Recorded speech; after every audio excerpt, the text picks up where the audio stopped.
Hi folks, today I'm going to show you a magical MET that will balance out a high hip.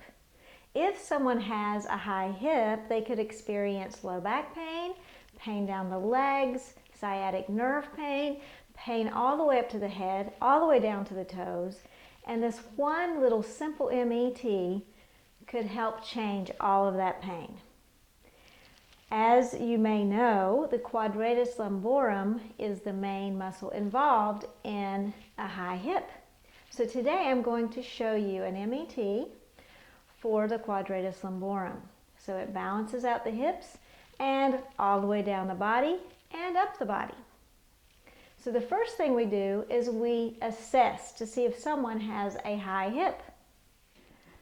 So today I brought in my assistant, Shalane, who's also my partner, and we're going to assess her hips.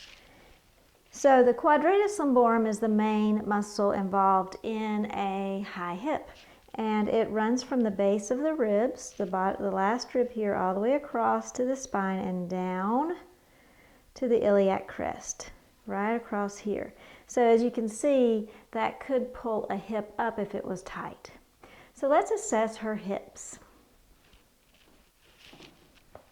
You want to have one hand on top of one iliac crest, just like this, with the finger straight out, and then have the other hand on top of the other iliac crest with the finger straight out. As you can see here, the right hip is slightly higher than the left hip. That is how you determine if you have a high right hip. Again, this also could create pain down the sciatic nerve, down into the sacrum, and into the low back.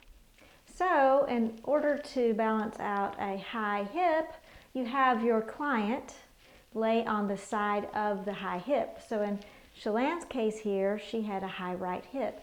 So she's going to lay on her right side, facing me. So she's laying on her right side facing me. She's going to come a little bit closer to me. And her knees are going to be at 90 degrees and her hips are at 90 degrees, just like so. She's had this done before. So what we do is we place our fingers at the base of the spine here at the sacrum. So the spine is here. My finger is going to be on the other side, not up here, down here. So I'm going to have one finger at the sacrum and the L5, L4, L5, L3, L4, and L4, L3, L2. Just like so.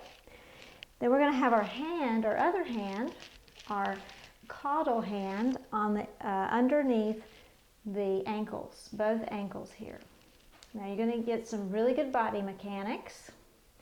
And you're going to just gently lift the feet up to where you feel it under your first finger. So you feel the movement under your first finger here. Then you're going to instruct your client to gently push their foot toward the table, both feet. Go ahead. And you can feel that activate under your first finger. And you hold for 6 to 8 seconds, just like in any other MET. Then you bring the feet up to where you feel it under your second finger.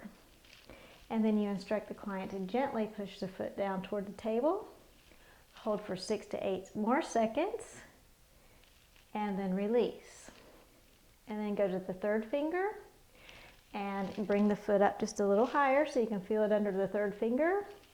And instruct your client to push down gently toward the table. And release, and then up to your pinky finger. Go ahead and press down,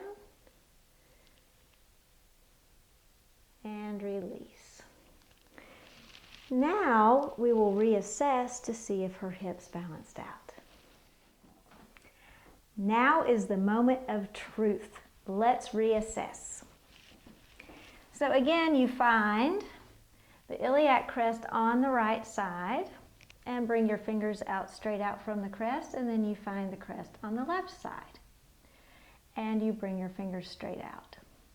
And voila, balanced hips.